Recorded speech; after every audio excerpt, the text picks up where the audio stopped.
Evening. நாங்க இன்னைக்கு வகுப்புல புள்ளி விவரவியல் பாடம் ஆரம்பிக்க போறோம். அதுல தியரிகள் கொஞ்சம் குறைவா தான் இருக்கு. கணக்குகள் தான் நாங்க பார்க்க இருக்கு. இந்த புள்ளி விவரவியல் பாடத்துல பிரதானமா பிரிவுகளாக தான் இந்த கேள்விகள் 3 கேட்டகரியில வரும். ஏன்னா 3 கேட்டகரினா தரவுகள், இந்த மாதிரி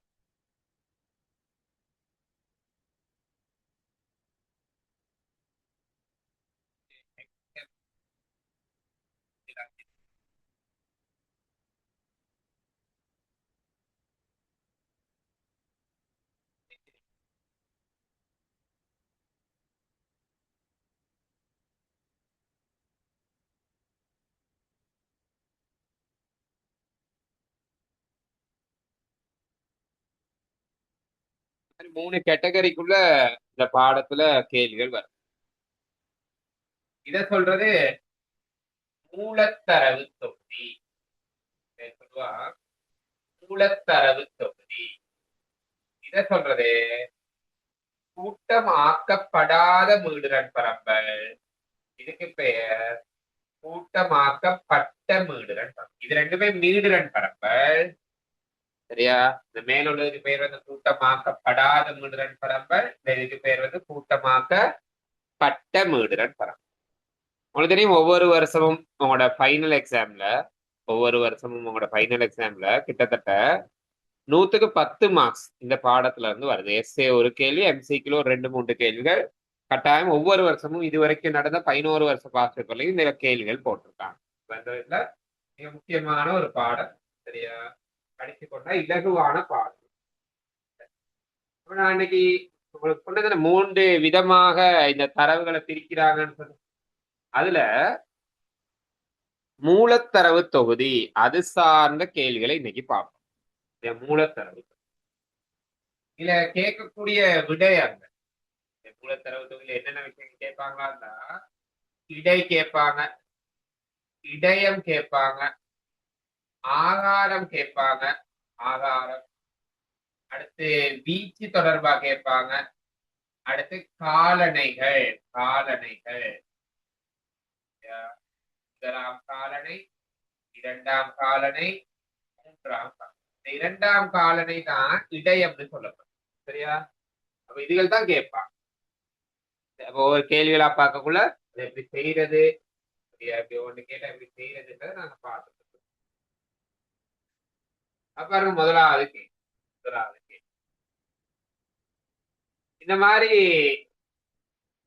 12 பேர்ட புள்ளிகளை கொடுத்துட்டு இதுல ஆகாரம் என்ன, இதுல உள்ள ஆகாரம் என்னன்னு தானே கேக்குறாங்க. அப்ப ஆகாரம் அப்படின்றது எந்த பெருமானம் அதிக தடவை வந்திருக்கோ அதுதான் ஆகாரம். என்ன இத பாருங்க, 68 பாருங்க, 1 2 3 தடவை வந்துருக்கு. வேற எதுவும் அந்த மாதிரி 3 தடவை அல்லது அதை விட கூட தடவை வந்த இல்ல தானே. அப்ப இந்த பரம்பல்ட ஆகாரம் 68. சரிதானே? அடுத்து 2வது கேள்வி பாருங்க, இடையம். இடையம் அப்படின்னா ஒரு பரம்பரை மூலம் நீங்க ஏறு வரிசை படுத்துறேன். இந்த காலணிகள் இருக்கு தானே, முதலாம், இரண்டாம், மூன்றாம் காலணிகள் துணிய முதல்ல அவங்க கொடுக்குற பரம்பரை நீங்க என்ன செய்யணுமா இருந்தா ஃபர்ஸ்ட்லயே ஏறு வரிசை படுத்திட்டு தான் இந்த காலணிகளை காணணும். சரியா? இடையம் அப்படின்றது ஒரு இரண்டாம் காலம். அப்ப இதை ஏறு வரிசை படுத்துறீங்க பாருங்க. ஏறு வரிசை படுத்தி எழுதி கொள்வோம் அங்க உள்ள தரவுகளை. குறைஞ்சது 12, அடுத்து 15, அடுத்து 16, 12 எடுத்தாச்சு, 15 எடுத்தாச்சு, 16 எடுத்தாச்சு, 17, 18, 19, 20. இடையம்னா சரியா நடுவுல உள்ளது. இடையம்னா சரியா நடுவுல உள்ளது. அப்ப இது சமன்பாடு போடாமலே இதை செய்யலாம். நீங்க இங்கிட்ட இருந்து இங்கிட்ட ஒண்ணு வேணும், இங்கிட்ட 2லயே ஒண்ணு வேணும், இங்கிட்ட 2லயே ஒண்ணு வேணும். அப்ப இடது பக்கம் 3, வலது பக்கம் 3 வெட்டிட்டா சரியா நடுவுல உள்ளது எத்தனை? 17 தானே.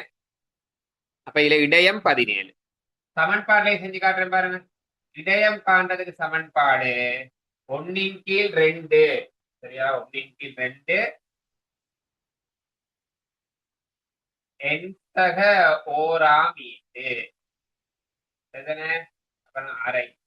என்னன்றது இங்க மொத்தம் 7 தரவுகள் இருக்குடா. 1 2 3 4 5 6 7 தரவு. 7 சக 1 7 1 கூட்ட 8 8 2ஆல பிரிச்சா 4ஆம் ஈட்டு. ஏறு வரிசைப்படுத்தின பிறகு 4ஆம் ஈட்டு.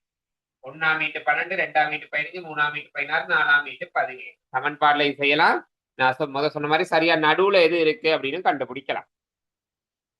அடுத்த கேள்வி போவோம். இளநீர் குலைகள் 10 எடுக்கப்பட்ட போது ஒவ்வொரு குலையிலும் இருந்த காய்களின் எண்ணிக்கை பின்வருமாறு. சரியா? இதுல இடையம் என்னன்னு கேட்கிறாங்க. இடையம் இதை ஏறு வரிசைப்படுத்திடுவோம் பாருங்க. குறைஞ்சது 8. அடுத்தது 9ல 2.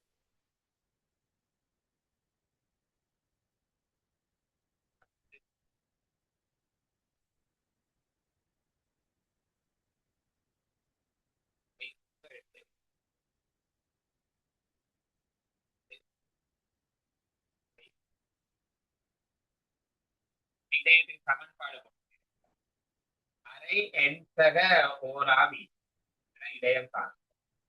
கவனிங்க, அரை எண்ணுக்கு பதிலா 10. மொத்தம் 10 தரங்க. 3 4 5 6 7 8 9 10. சரியா? 10 சகம் 11 2ஆல பிரிச்சா 5.5ஆம் ஈட்டு. கவனிங்க, 5.5ஆம் ஈட்டு. இது இடையம் இல்ல. 5.5ன்றது இடையம் இல்ல. 5.5ஆம் ஈட்டு தான் இடையம். அப்ப கவனிங்க, ஏறு வரிசைப்படுத்தின பிறகு 5ஆம் ஈட்டு 10 தானே. இது எப்படி காண்ற இருப்பாரு? 5ஆம் ஈட்டுக்கு பதிலா 10. இங்க இருக்க அந்த தசமஞ்சு அப்படியே எழுதி கொள்றேன். தசமஞ்சினே போட்டுக்கொள்றேன். இப்ப என்ன செய்யணுமா இருந்தா 6ஆம் ஈட்டுல இருந்து 6ஆம் ஈட்டு 11 தானே. அதுல இருந்து 5ஆம் ஈட்டை கழிக்கும். 10 சக தசமஞ்சு 6ஆம் ஈட்டுல இருந்து 5ஆம் ஈட்டை கழிச்சு, அதாவது 11ல இருந்து 10 கழிச்சா 1 தானே.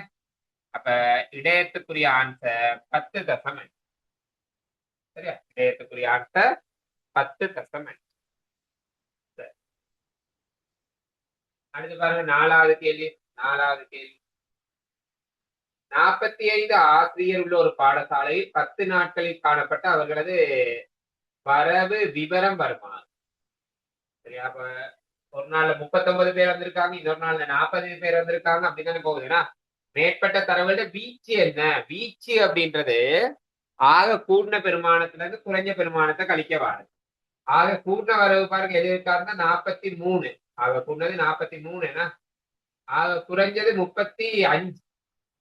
ஆக குறைஞ்சது 35. 35 விட குறைவா எதுவும் இல்லைன்னா அப்ப வீச்சுன்றது கூடினதுல இருந்து குறைஞ்சதை கழிங்க. 43ல இருந்து 35 கழிங்க 8.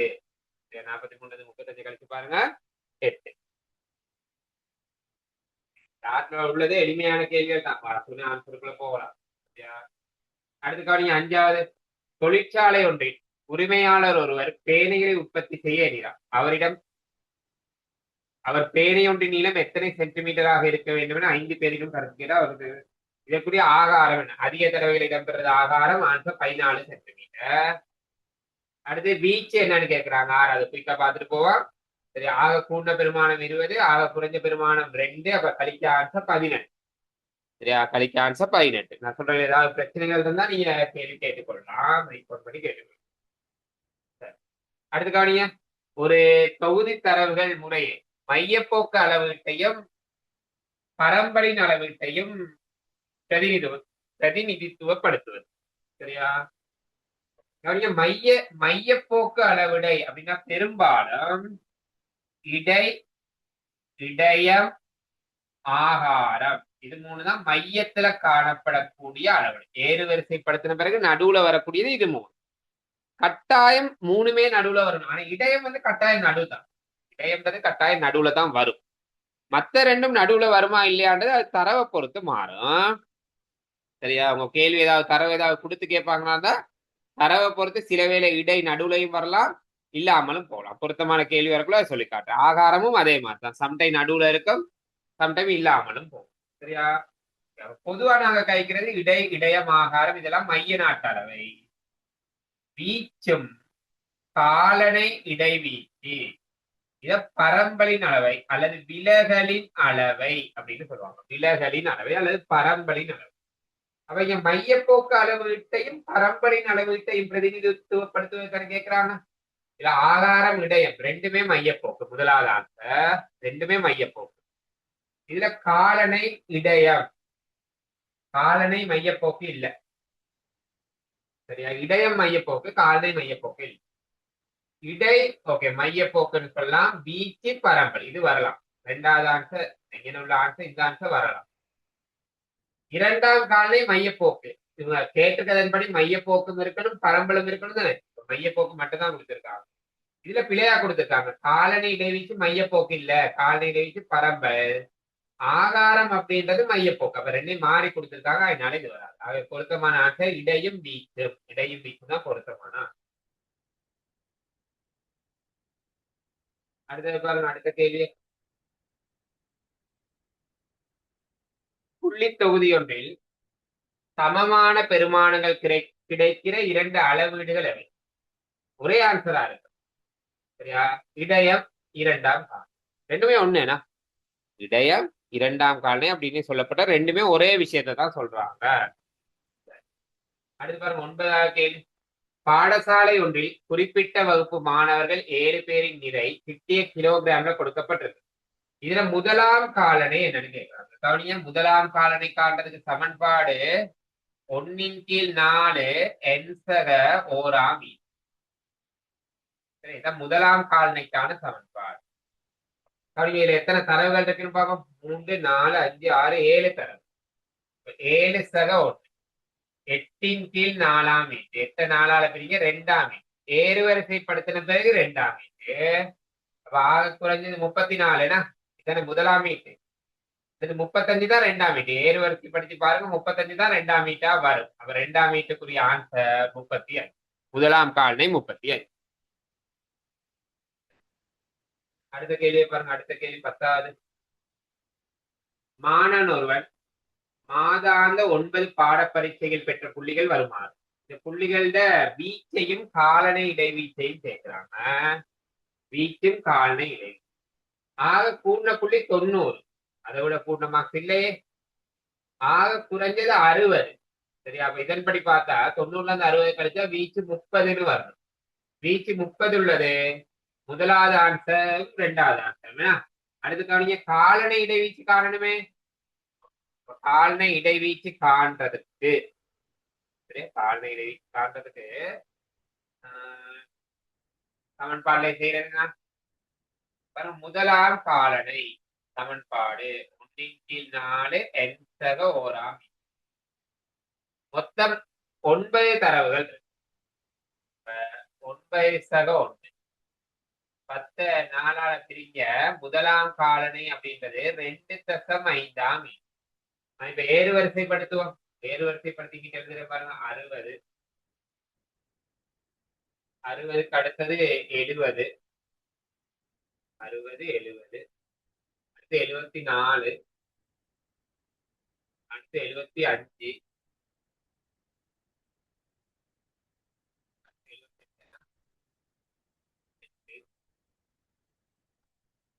75 80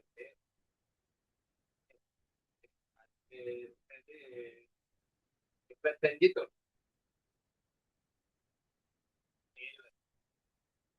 85 2.5ஆம் மீட்டு காண போறேன். இந்த 2ஆம் மீட்டிங் 70 தானே. 70 போட்டு 2ஆம் மீட்டுக்கு 70 போட்டு பிளஸ் இங்க உள்ள தசமஞ்சு அப்படியே போடுறேன். தசமஞ்சு. இப்ப என்ன செய்யணுமா இருந்தா 3ஆம் மீட்ல இருந்து 2ஆம் மீட்டை கழிக்கும். 74ல இருந்து 70 கழிக்க போறேன். அப்ப 74 இதை கழிச்சா 2 2ஐயும் சரி இதை கழிச்சா 4 4ஐயும் தசமஞ்சையும் பெருக்கினா 2. ஆகவே முதலாம் காலனி 72. அடுத்து பாருங்க, 3ஆம் காலனிக்கு சமன்பாடு 3/4 என்சக ஓராம் ஈட்டு. 3ஆம் காலனிக்கு 3/4 எண்ணுக்கு பதிலா முதல் மாறி 9 சகம். இதை சுருக்குங்க, ஆன்சர் 7.5ஆம் ஈட்டு.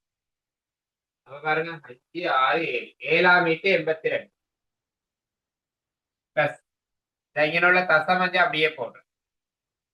இப்ப 8ஆம் ஈட்டு 85 தானே. 85ல இருந்து 82 கழிக்கிறேன். கழிச்சா 3. அப்ப ஆன்சர் 83.5.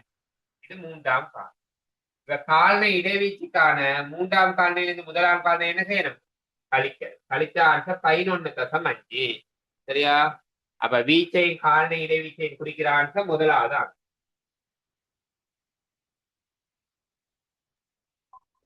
எஸ் சார், இப்ப திரும்ப சொல்லுங்க சார்.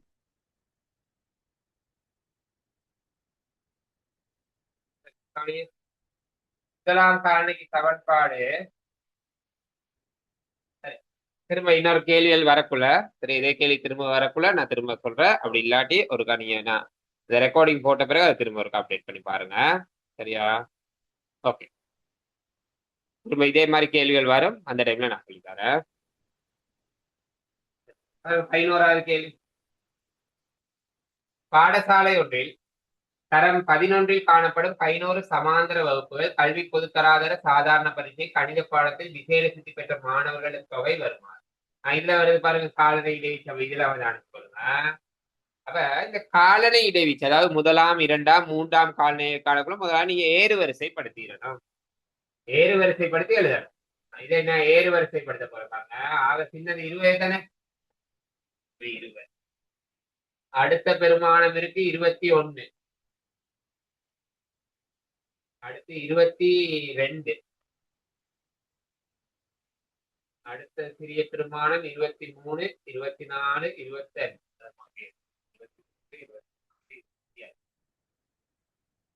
அடுத்து 26, 27, 28, 29, 30.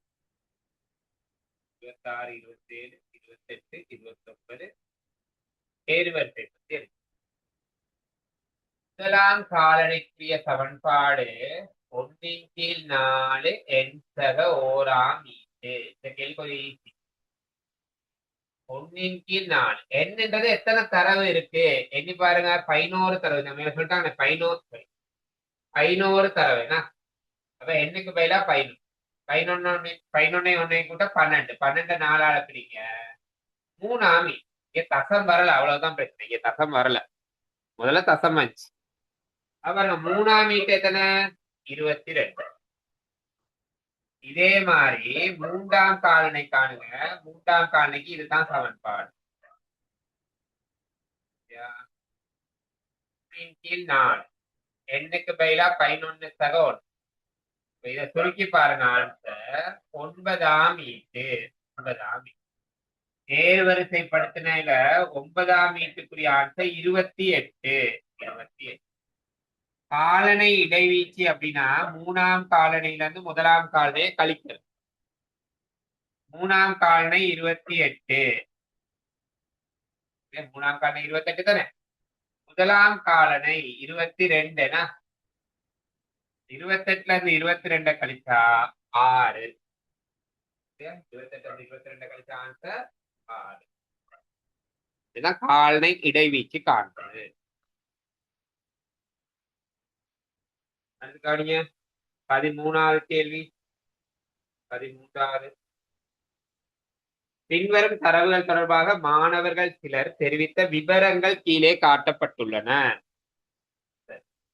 6, 4, x 3, 6. இதுல இடை ஆறாம் அப்படியே எக்ஸ் பெருமானம் 6. செக் பண்ணி பாப்பா. எக்ஸுக்கு பதில 6 போடுங்க. 6 போட்டு இடை காணுங்க. 6 போட்டு இடை காண்றேன்னா எல்லாத்தையும் கூட்டி எத்தனை தரவு இருக்கோ அதால பிரிக்கிறோமேனா. 6 4 10. 10 மாறு 16. 19. 19 6 25. 25 மாறு 30. 6 தரவு இருக்கு. 30 6ஆல பிடிச்ச இடை 5 தானே வரும். இங்க இடை 6ன்னு சொல்லியிருக்காங்கன்னா அப்ப ஏ கூற்று பிழ. கூற்று ஏ பிழ. அடுத்து கவனிங்க. எக்ஸின் பெருமானம் 4ஆம். அப்ப இடை 4ன்னு சொல்றாங்க. எக்ஸுக்கு 4 போட்டுட்டு கூட்டி பாருங்க 28 வரும். எல்லாத்தையும் கூட்டி பாருங்க 28 வரும். சரியா? 28 6ஆல பிரிக்கிறது. இடை காரணத்துக்கு எல்லாத்தையும் கூட்டி எத்தனை தரவு இருக்கோ அதால பிரிப்பீங்கன்னா 28 6ஆல பிரிங்க. பிரிச்ச ஆன்சர் 4.6 சம்திங் அப்படிதான் வரும். 4ன்னு வராது. அவங்க 4ன்னு சொல்லிட்டாங்களே, 4ன்னு வராது. அடுத்து பாருங்க எக்ஸுக்கு பதிலா 3 எக்ஸ் பெருமானம் 3 அப்படின்னா இடை 4.5 எக்ஸுக்கு 3 போடுங்க. 3 போட்டிட்டு கூட்டி பாருங்க 27ன்னு வரும். 27 6ஆல பிரிங்க ஆன்சர் 4.5 தான். ஆன்சர் 4.5. அப்ப இதுல சரியான ஆன்சர் சி மட்டும்தான் சரி. இங்க பொருத்தமான 5 ஆன்சர்ல எதுவுமே பொருத்தம் இல்ல. சி மட்டும்தான் சரி.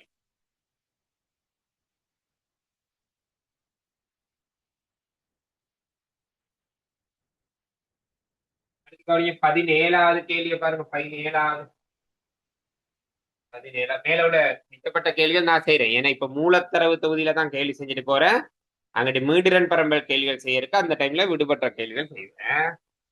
பின்வருவனவற்றுள் தரவு தொகுதியில வகுக்கப்பட்ட சமமான 4 பகுதிகளை குறிப்பது. ஒரு தரவு தொகுதியை இப்படி 4 பகுதியா வகுக்கிறோம். சரியா? 4 பகுதியா வகுக்கக்குள்ள இது முதலாம் கால்னை, இது 2ஆம் கால்னை, இது 3ஆம் கால்னை அப்படித்தானே சொல்லுவாங்க. முதலாம் கால்னை 25%, 2ஆம் கால்னைனா 50%மான பகுதி, 3ஆம் கால்னைனா 75%மான பகுதி. சரி, அப்ப 4 பகுதியில பிரிச்சா ஒரு பகுதின்றது காலனைய வகை குறிக்கும். சரியா? காலனைய வகை குறிக்கும். அடுத்து இது 18வது கேள்வி இருக்கட்டும். சரியா? விளங்கப்படுத்துற இன்னும் கொஞ்சத்துல சில விஷயங்கள் சொல்லிட்டு விளங்க. அடுத்து கவனிங்க 19வது. எண்ணிக்கையான தரவுகளை ஏறுவரிசைப்படுத்திய பின்னர் முதலாவது காலனை என்ன? முதலாவது காலனைக்குரிய சமன்பாடு என் சக 1 கீழ் 4ஆம் மீட்டேனா? சரியான ஆன்சர் 2வது. சரியான ஆன்சர் 2வது. அடுத்து பாருங்க 20வது கேள்வி. காலனை இடைவீச்ச காற்று. இது எது காலனை இடைவீச்சு கேட்கிறாங்க. செய்து காட்ட பாருங்க. முதல் டவுட்னு கேட்டீங்க தானே, இப்ப என்னால இதை திருப்பி ஒழுங்கா தெளிவா செய்து காட்டு. ஏறு வரிசைப்படுத்தி எழுத. ஆக சின்னது 0. அடுத்தது 2, 2க்கு அடுத்தது 5, அடுத்திருக்கு 6, அடுத்தது 9, 2 தடவை இருக்குன்னா 8 இருக்கு. 6, 8, 9, 2 தடவை. 11, 2 தடவை. 13, 14, அடுத்து 15. முதலாம் காலனை 4 எண்சக ஓராம் 4. எண்ணுக்கு பயில எத்தனை தரவு இருக்குன்னு பாருங்க. 1, 2, 3, 4, 5, 6, 7, 8, 9, 10, 11, 12. இப்ப எண்ணுக்கு பயில 12. 12 1 கூட்டுங்க 13. 13 4ஆல பிரிச்சு பாருங்க. 13 4ஆல பிரிச்சு பாருங்க. 13 4ஆல பிரிக்கக்குள்ள 3.25 வரும். 3.25 ஈட்டு. இதுதான் முதலாம் காலனை. இப்ப என்ன செய்யணும்னு பாருங்க. 3ஆம் ஈட்டை பெஸ்டா எழுதிடும். 3ஆம் ஈட்டை எழுதும். ஏறுவரிசை படுத்தின பிறகு 3ஆம். ஏறுவரிசை படுத்தின பிறகு 3ஆவது ஈட்டு எத்தனை? 5. சக போட்டு கொள்ளணும். தசத்துக்கு இங்கிட்ட என்ன இருக்கோ அதை அப்படியே போடுறேன். 0.25 தானே அங்க இருக்கு. இப்ப என்ன செய்யணுமா இருந்தா இந்த 3ஆம் ஈட்டுக்கு அடுத்த ஈட்டு, அதாவது 4ஆம் ஈட்டு. 4ஆம் ஈட்டு 6 தானே. அந்த 6ல இருந்து 3ஆம் ஈட்டை கழிக்கிறீங்க. 5.25. 6ல இருந்து 5 கழிச்சா 1 தானே. அப்ப முதலாம் காலனிக்குரிய ஆன்சர் 5.2. இதே மாதிரி 3ஆம் காலனை காணும். 3ஆம் காலனிக்கு சமன்பாடு 3/4 எக்ஸக ஓராம் ஈட்டு. 3/4 என்னன்றது மொத்த தரவுகள், அது 12. அப்ப இதை சுருக்கி பாருங்க. ஆன்சர் வரும் 9.75 ஈட்டு. அப்ப இதுக்காக நான் பெஸ்டா 9ஆவது ஈட்டை எழுதுறேன். 9ஆவது ஈட்டு. 2, 3, 4, 5, 6, 7, 8, 9ஆம் ஈட்டு. 9ஆம் ஈட்டு 11 என்ன? பிளஸ் போட்டு இங்க இருக்க தசமேலஞ்சு, இந்த தசமேலஞ்சு அப்படியே போட்டுக்கொள்றேன். இப்ப 10ஆம் மீட்டர்ல இருந்து இந்த 9ஆம் மீட்டர் கழிக்கணும். சரியா? 10ஆம் மீட்டர் 73 தானே, அதுல இருந்து 9ஆம் மீட்டான 71 கழிக்கிறேன். 11 சக தசம் 75 தர 2. சுருக்கி பாருங்க ஆன்சர் 12.5. காலனை இடைவீச்சுக்கான 3ஆம் காலனையில இருந்து முதலாம் காலனைய கழிக்கணும். ஆன்சர் 7.2. சரியா? ஆன்சர் 7.2. சரியான ஆன்சர் 2வது. விளங்கி இருக்கும்னு நினைக்கிறேன். காலனை இடைவெளிக்கு காரணம் கொஞ்சம் ப்ராக்டிஸ் பண்ணணும். ப்ராக்டிஸ் பண்ணாதான் இந்த சிஸ்டம் என்னன்றது புடிப்படும். இன்னொரு விஷயம் தான், சரியா? சின்ன விஷயம் தான். சில வேலைகள்ல வந்த பாஸ்துக்குள்ள இந்த மாதிரியான கேள்விகள் வாரத்துக்கும் வாய்ப்பு இருக்கு. ஏன்னா வளமையா திரள் முடுறன் வளைவு வரைக அந்த மாதிரி தானே கேள்வி வாரது. போன முறை கொஞ்சம் டிஃப்ரெண்டா வந்துருந்துச்சு. இந்த முறை இந்த பேட்டர்ன்ல கேள்விகள் போடலாம். எஸ்ஏல சொல்றேன். அடுத்துக்கா நீங்க 26வது கேள்வி. 26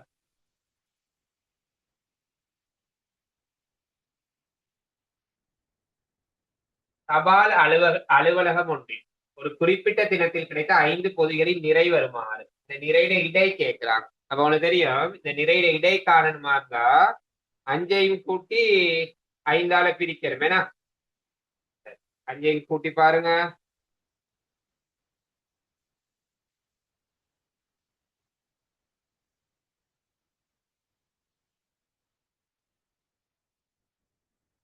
கூட்டி 5ஆல பிரிச்சா ஆன்சர் வரும் 450. சரியா? 5 வெயிட்டையும் கூட்டி 5ஆல பிரிச்சு பாருங்க, 450.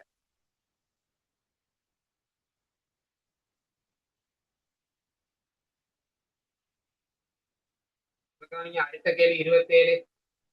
முற்பகல் 4:30 மணி புறப்படும் பஸ் வண்டியில் ஒரு பஸ் தரிப்பு நிலையத்தில் இருந்து ஏறும் பயணிகளின் மாதிரி ஒன்று வருமா? ஒரு பஸ் தரிப்பு நிலையத்திலிருந்து சராசரியாக பஸ்ஸில் ஏறும் பயணிகளுடைய எண்ணிக்கை. மொத்தம் எத்தனை பயணிகள்? 4, 7, 9, 5, 14, 14, 36, 50. என்ன? அப்ப சரியா, மொத்தம் 5 தடவை தானே இருக்கு. 50 5ஆல பிரிச்சா 10. சராசரியாக எத்தனை பயணிகள் ஏறுறாங்க? 10 பயணிகள். சராசரின்றது இடை.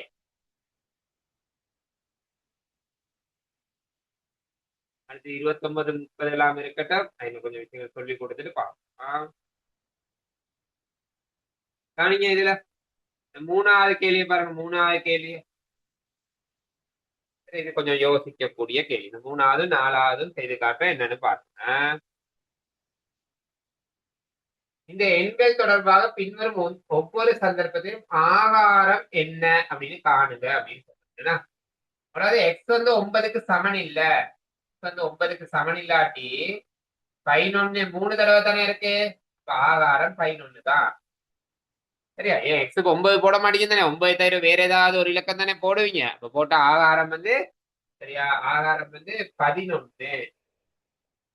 எக்ஸ் 9ன்னு போட்டோம்னா இந்த இடத்துல எக்ஸுக்கு 9 போடுறீங்க. அப்ப பாருங்க, இப்போ 9 3 தடவை இருக்கு, 11 3 தடவை. அப்ப இது பல்லாகார பரம்பரை. 2 ஆகாரம் இருக்கு.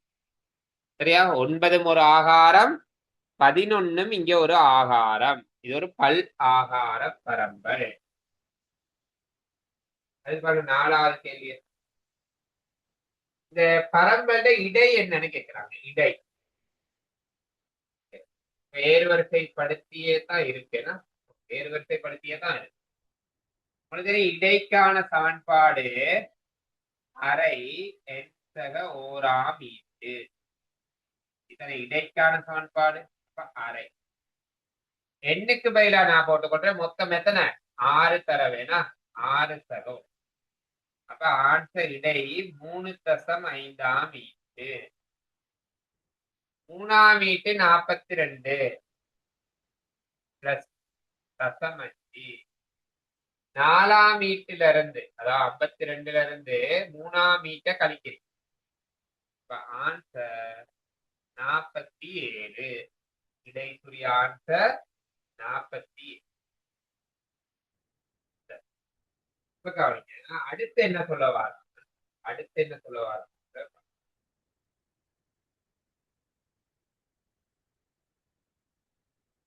மேற்படி எண் தொகுதி பை எனும் எண் சேர்க்கப்பட்டது. ஆல்ரெடி 6 இலக்கங்கள் இருக்கு, அதோட புதுசா ஒரு இலக்கம் சேர்க்கிறாங்க வை. சரியா? பின்வரும் ஒவ்வொரு சந்தர்ப்பத்திலும் இடையம் யாது என குறிப்பிடுக. பின்வரும் ஒவ்வொரு சந்தர்ப்பத்திலும் இடையம் யாது? 31, 37, 42, 52, 55, 70. சரியா? பாருங்க, வை 42க்கு சமன்.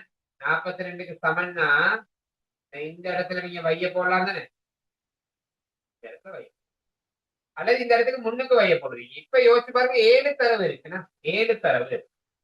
அப்ப 7 தரவுக்கு இடையம் எத்தனையா மீட்டுன்னு யோசிச்சா 4ஆம் மீட்டு தான் இடையம். 7 தரவுக்கு யோசிச்சு பாருங்க, சமன்பாடு போட்டு பாருங்க.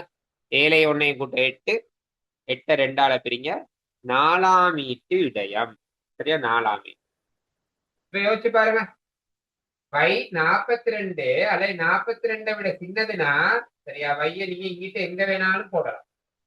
அப்ப 4ஆம் மீட்டு எண்ணி பார்ப்போம். இது 1, இது 2, வை 3, இது தர 4. இப்ப 4ஆம் மீட்டு நிச்சயமா என்ன வரப்போகுது? 42ன்னு வரப்போகுது. சரி, நீங்க வைய நான் போட்ட மாதிரி இந்த இடத்துல போடாம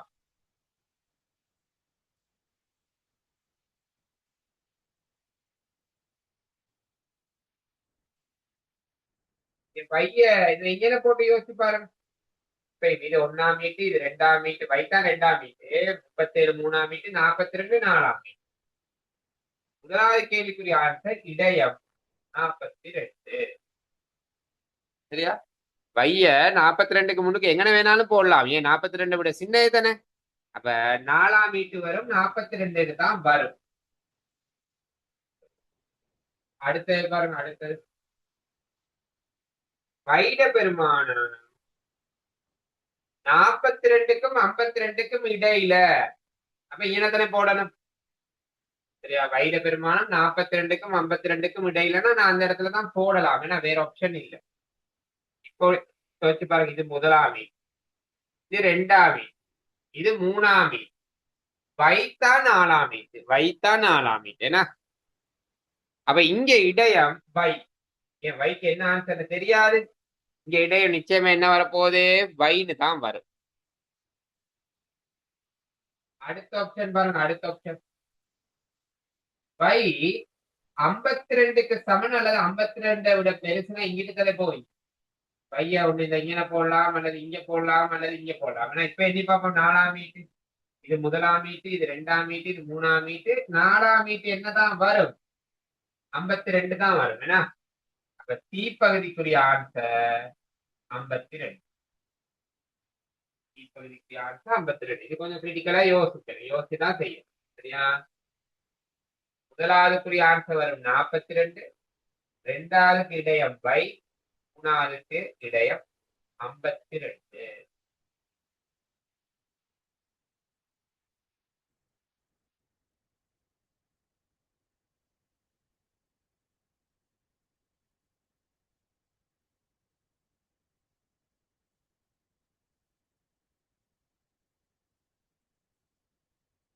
இது பாருங்க, இந்த கேள்வியை செய்வோம். 4வது கேள்வி,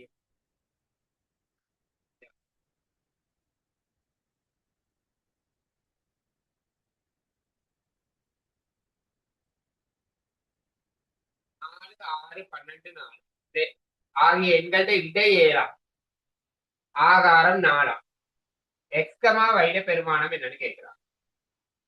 பாருங்க, 4 ஒரு தடவை இருக்கு, 2 தடவை இருக்கு. அதே மாதிரி 12 2 தடவை இருக்கு தானே. அவ ஆகாரம் 4னா ஒண்ணு எக்ஸ் அல்லது வை, இது ரெண்டுல ஏதாவது ஒண்ணு 4ஆ இருக்கணும், அல்லது ரெண்டுமே 4ஆ. சரியா? இப்பதானே ஆகாரம் 4 அதிக தடவை வரும். ஏன் ஆல்ரெடி 12 2 தடவை இருக்கு, நாலும் 2 தடவை இருக்கு. ஆகாரம் 4ன்னு வரணுமா இருந்தா 4 3 தடவை வரணும், அல்லது 4 4 தடவை வரணும். இப்ப கவனிங்க, இடை 7, இடைன்றது அவ்வளத்தையும் கூட்டணும். 6 4 10, 10 12 22, 26, 36, 38 48, 51. 51 சக எக்ஸ் சக வை, இதை எல்லாத்தையும் கூட்டவார். மொத்த தரவு 1 2 3 4 5 6 7 8 9. 9ஆல பிரிக்க இடைக்குரிய ஆன்சர் 7. 97 56. எக்ஸ் சக வை அப்படின்றது எக்ஸ் சக 97 63. 97 63. அப்ப 63ல இருந்து 51 கழிச்ச ஆன்சர் 12. பாருங்க, எக்ஸ் சக வை 12 தானே. எக்ஸும் பையும் ரெண்டுமே 4ஆ இருந்தா எக்ஸ் சக வை 12ஆக இயலாது. அப்ப நான் ஒண்ணுக்கு மட்டும் 4 போடுறேன். அப்ப 1 4ஆ இருந்தா மத்தது என்னவா இருக்கும்? 8ஆ இருக்கும். 1 4ஆ இருந்தா மத்தது 8ஆ இருக்கும். சரியா? அடுத்து இடையம் கேக்குறாங்க. இடையம் நாங்க வளமையா கண்ட மாதிரி உங்களால காண இயலும்னு நினைக்கிறேன். சமன்பாடை போட்டு கண்டுருவீங்க. அடுத்து 6வது கேள்வியை பாருங்க. 6வது கேள்வி,